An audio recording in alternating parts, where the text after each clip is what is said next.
Hello students, today I am going to present before you parallel processing and pipelining concepts. Before we start with the pipelining, you should know what is computer organization and architecture. What is computer organization and architecture is all about?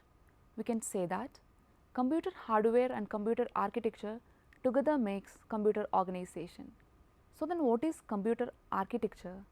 As everyone knows, specification of instruction set and the units which implements the instruction is computer architecture. Computer hardware is the electronic circuitry components in a computer. For example, keyboard, mouse, printer, etc.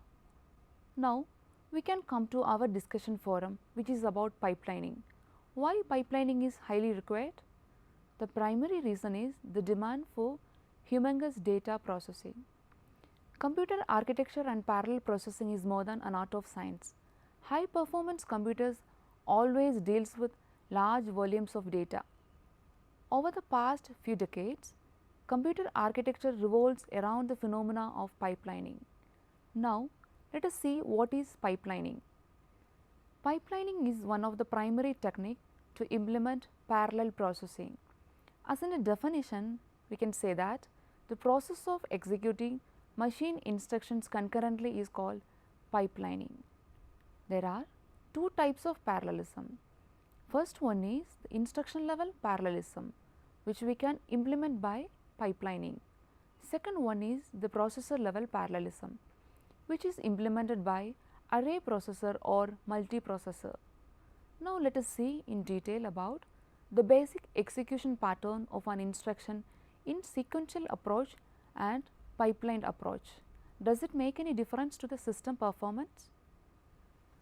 Basic steps included in any instruction execution are: fetch the instruction, that means read the instruction from the memory. Next step is decoding. Decode the operation which identifies what operation should be performed. Then we have execution, which performs the operation. Last stage is the write function, which stores the result in the destination. Now look at the figure which shows linear execution. You can see clock cycles and pipeline stages in the diagram. When an instruction executes sequentially, the stages executes one after the other.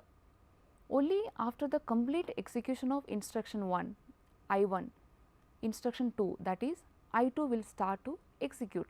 So, we can see that to execute two instructions sequentially, it will be taking 8 clock periods.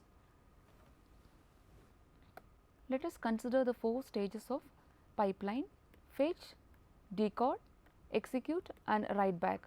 And you can see the clock cycles also: 0, 1, 2, 3, 4, 5, 6, 7, 8 and it goes like that. We can say consider this as instruction 1. In a linear execution, I1 takes 4 clock cycles for its complete execution. When we consider an I2 instruction, it starts only at the beginning of 4th clock cycles. Again another fetching, decoding, execution and write back. From this diagram, it is understood that altogether it takes 8 clock cycles for its completion. Here, when we implement the concept of pipelining, to execute a 4-stage pipeline of 2 instruction execution takes only 5 clock cycles. The figure illustrates the pipelined execution of 2 instructions I1 and I2. When we redraw this diagram, we can say that in a pipelined system, the instruction execution 2 starts from clock cycle 1. So, fetching, decoding at the clock cycle 2, execution at the clock cycle 3 and at the clock cycle 4 the result will be write back. So, we can say that total it has taken 5 clock cycles to complete 2 instructions. In the first clock cycle, the fetch unit fetches an instruction I1 and in the next clock cycle I1 proceeds to decoding. Meanwhile, the fetch unit fetches the instruction I2. While I1 moves to execution I2, enters into decode unit and I3 starts fetching. Likewise, all the functional unit kept busy all the time. At end of I1, write back result I2 must have completed execution and I1 must have completed decoding. Hence, in pipelined instruction execution, sequence of events are running in parallel. Hence, we can improve the speed of execution and performance of the system. The space-time diagram shown in figure clearly explains the clock cycles taken for a sequential execution and a pipelined execution of instruction. You can see it and identify the difference of both. Now, we will see the different type of hazards that can happen in pipelining. So, what is a hazard? A hazard is nothing but a delay or stall that may happen in any of the pipeline stages in an instruction execution, or in other words we can say that any condition that causes the pipeline to stall is a hazard. There are mainly three types of hazards. First one is data hazard, second one is instruction hazard, third one is structural hazard or control hazards.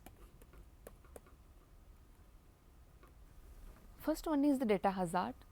Data hazard is any condition in which either the source or the destination operands of an instruction are not available at the time of expectation in the pipeline. Second one is the instruction hazard.